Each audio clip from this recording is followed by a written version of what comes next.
Okay, I first missed the fact that this was a part two, that this was a two-part video. Okay, one thing I want to reiterate, because you may have noticed that I clarified my chart and said that when animals deserve empathy, but this is the kind of misunderstanding that I applaud. I really like the way you took this, and you made it an issue about humans' empathy. And I think that's very interesting. That relates to my answer in the empathy category. That empathy is a capacity we have, and we have empathy for anything, based on what we're trying to figure out. You know, empathy is a like a logical, a kind of human logical tool, and not just humans, but I mean from the human perspective. It's something that we're doing for ourselves. So the fact that we can feel empathy is why we feel empathy, and not based on like some fundamentally objective whether something deserves it.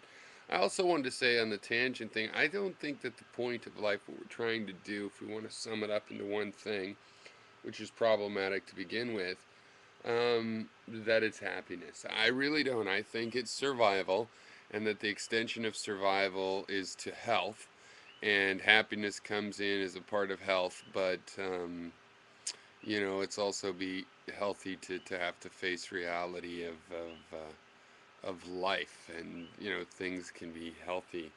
Hard work and whatnot can be healthy. It's not necessarily, there's an indirect relationship to something you might call happiness, but I just think that satisfaction is a better term than happiness, and even satisfaction is not quite right. It's really survival, and then health, which is the robustness of one's survival.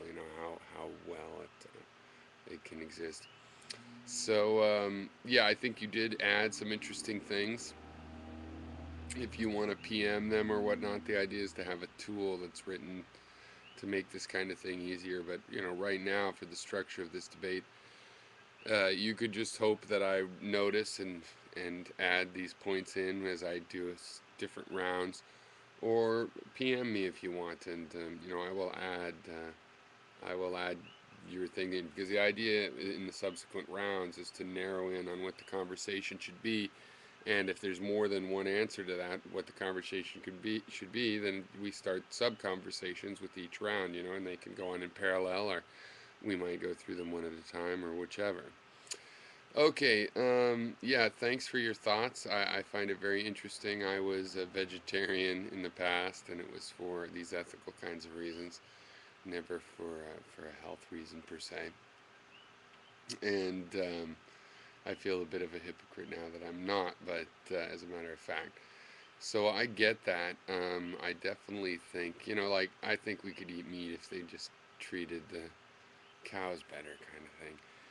It's not wrong necessarily to be a carnivore.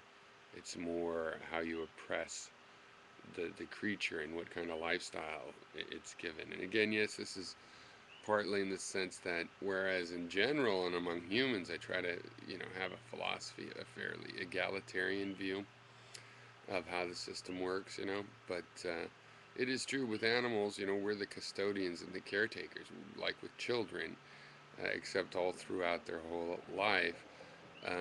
We're the only ones with the ability to make these judgments, which is why we need to make them, and make them consciously, and figure this stuff out, because yeah, we are going to act as custodians. So our power over other animals is just a material fact, really, almost, and not a matter of, well, should we have it or not? Well, we do. We have this power of a custodian, and so I'm just saying, and I believe you'll agree, we have the responsibility of one.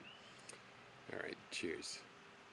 Thanks again for the replies, and I'm sure I didn't get all the subtlety or the points, really. So that's why I'm saying, PM me if you want, to make sure I take something into account when I create a round two, which I would, if other people are going to reply, I would love to have 3 or 4 people reply before making a round two type summary.